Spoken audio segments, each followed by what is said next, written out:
Hello all, welcome back to our channel. So in this video we will discuss about the case studies in MBA, how you need to attempt it.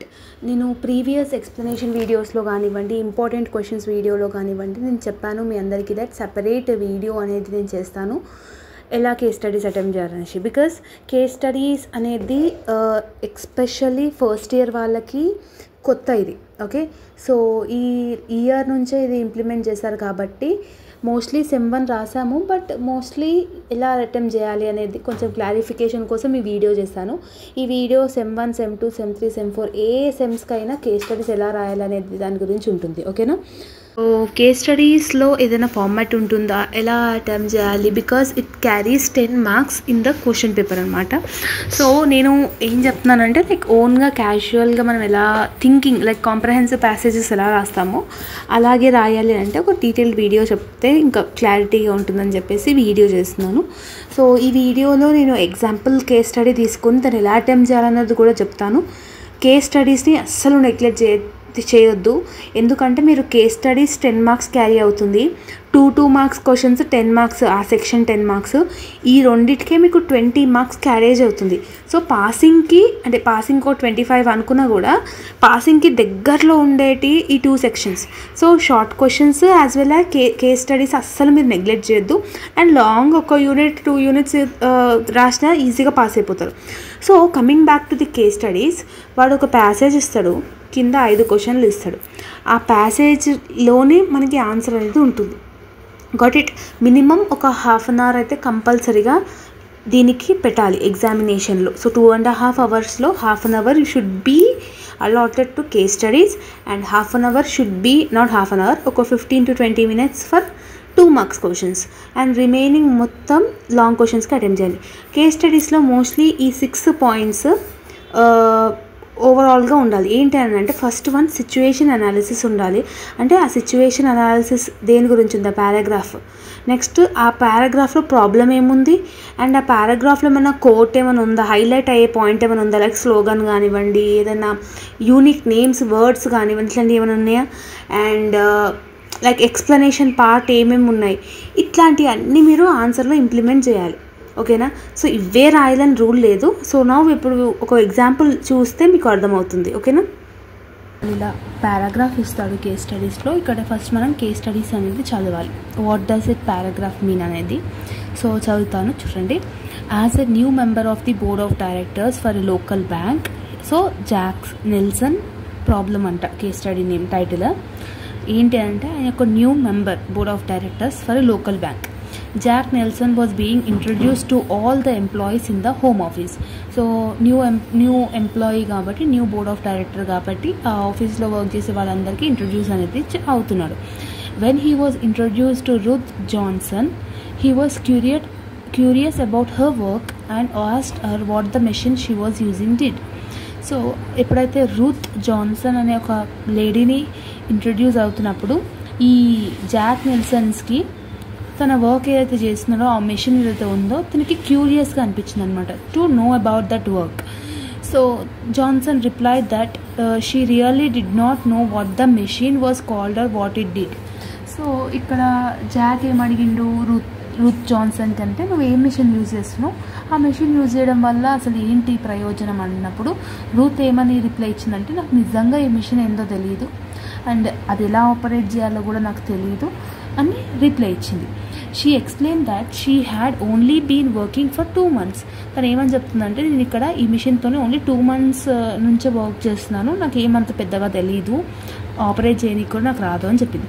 However she did know precisely how to operate the machine. According to her supervisor she was a excellent employee. తనకి మెషిన్ని ఎలా operate చేయాలో తెలీదు. Okay, so she don't know how to operate the machine and she don't know how to use the machine.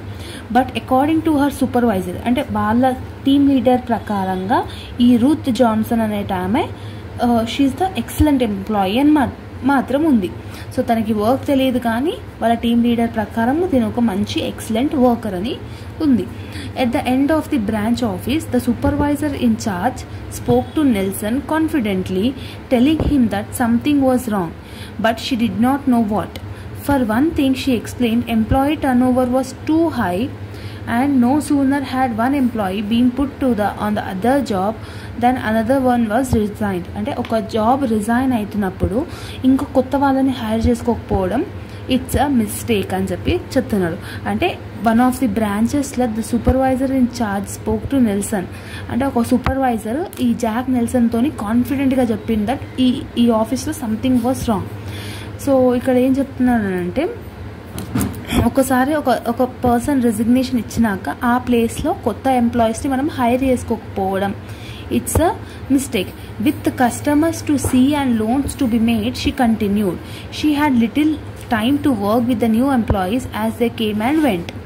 All branches supervisor hired their own employees without communication with the home office or other branches. ఇక్కడ వీళ్ళు ఏం చేస్తున్నారంటే వేరే branch office వాళ్ళందరూ తెలిసిన వాళ్ళందరికీ job ఇచ్చేస్తున్నారంట without informing the home branch. అంటే ఒక ఎంప్లాయీని మనం హైర్ చేసుకుంటున్నామంటే మినిమం టాప్ అథారిటీస్కి మనం మెన్షన్ చేయాలి, కానీ ఇక్కడ వాళ్ళు మెన్షన్ చేయట్లేదు.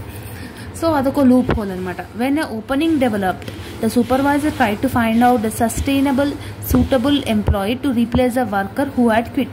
ఒకసారి ఒక వర్కర్ క్విట్ అయినప్పుడు ఆ ప్లేస్లో ఎవరైతే ఏమంటారు సూటబుల్ ఎంప్లాయీ ఉంటారో ఆ సూటబుల్ ఎంప్లాయీని హైర్ చేసుకునేటట్టుగా పెట్టిందనమాట.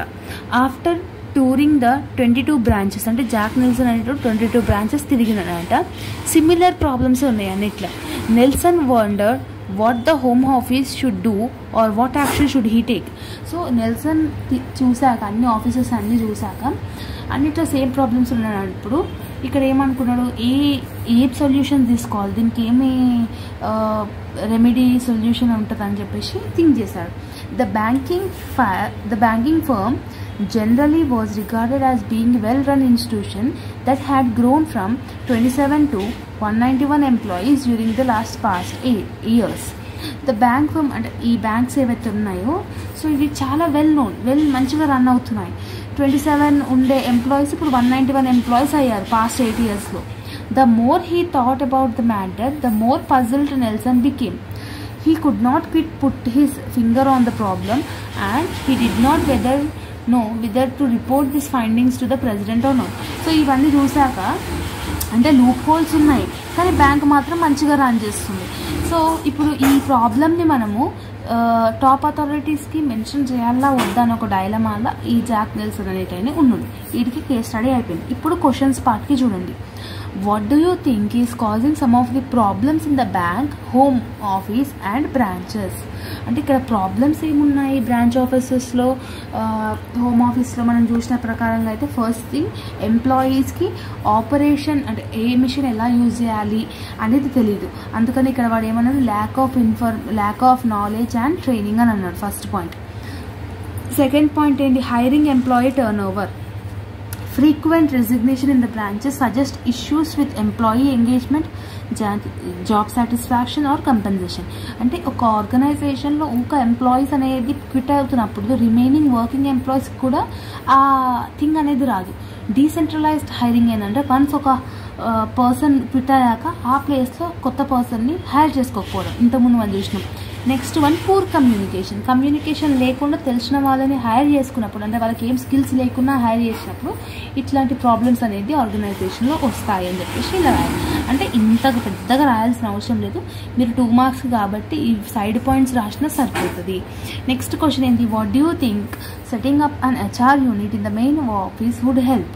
సో ఒకవేళ మెయిన్ ఆఫీస్లో HR అనేది మెయింటైన్ చేస్తే, HR యూనిట్ అనేది డిపార్ట్మెంట్ అనేది పెడితే వాట్ ఆర్ ద కాజెస్, ఏం చేంజెస్ వస్తాయి అంటే ఫస్ట్ వన్ రిక్రూట్మెంట్ సెలెక్షన్ వాళ్ళే సెలెక్షన్ చేసుకుంటారు, వాళ్ళే రిక్రూట్మెంట్ చేసుకుంటారు, ట్రైనింగ్ కూడా వాళ్ళే ఇస్తారు, పర్ఫార్మెన్స్ ఏమైనా తగ్గిపోతున్న ఎంప్లాయీస్ అనేది కూడా వాళ్ళే చూసుకుంటారు, అండ్ వాళ్ళకి తగినట్టుగా శాలరీస్ ఇవ్వడం కానివ్వండి, బెనిఫిట్స్ ఇవ్వడం కానీ, ఇన్సెంటివ్స్ ఇవ్వడం కానివ్వండి, ఇవన్నీ పాసిబుల్ అవుతాయి when HR unit is performed in the main office. ఇప్పుడు HR యూనిట్ లేకపోవడం వల్లనే కదా ఎవరికి నచ్చిన వాళ్ళని వాళ్ళు హైర్ చేసుకుంటున్నారు. So this is one of the main disadvantage. So దానికోసం HR డిపార్ట్మెంట్ అనేది యూజ్ చేయొచ్చు. అండ్ నెక్స్ట్ క్వశ్చన్ ఏమడిగాడు, థర్డ్ క్వశ్చన్ చూడండి. What HR functions would be carried out by the supervisors and other line manager. అంటే HR functions అనేది ఏమేమి పాటించాలి ఇప్పుడు ప్రజెంట్ ఉన్న ఆర్గనైజేషన్ అంటే first one day to day supervision, అంటే డే టు డేలో ఎంతమంది ఎంప్లాయీస్ వస్తున్నారు, ఎంతమంది ఎంప్లాయీస్ వస్తున్నప్పుడు ఎంతెంత వర్క్ చేస్తున్నారు అనేది చూసుకోవాలి. మోటివేటింగ్ ఎంప్లాయీస్, ఎవ్రీడే మోటివేషన్ అనేది ఉండాలి. అండ్ ట్రైనింగ్ ఎంప్లాయీస్, ఈ 3 అనేది కంపల్సరీగా పాటించాలి. అండ్ ద లాస్ట్ క్వశ్చన్ ఏమడిగాడు, what role should the internet play in HR activities. HR యాక్టివిటీస్లో ఇంటర్నెట్ ప్లే అనేది ఎలాంటి రోల్ అనేది క్లియర్ చేస్తుంది. Next one recruitment, first one recruitment ఉంటుంది. Second one delivering training, recruitment, training, communication, analysing data, అంటే వాళ్ళ డేటాని అనలైజ్ చేయడం. ఇవన్నీ ఎవరితో పాసిబుల్, హెచ్ఆర్ యాక్టివిటీస్ ఇవన్నీ. ఓకేనా?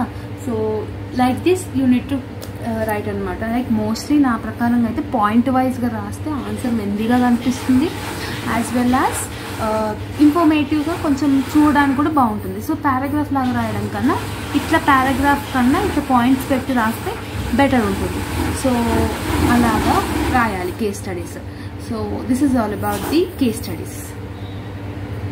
సో ఇలా మీరు కేస్ స్టడీస్ని అటెంప్ట్ చేయాలి. మన తెలుగులో అసలు ఒక్క వీడియో కూడా లేదు అబౌట్ MBA.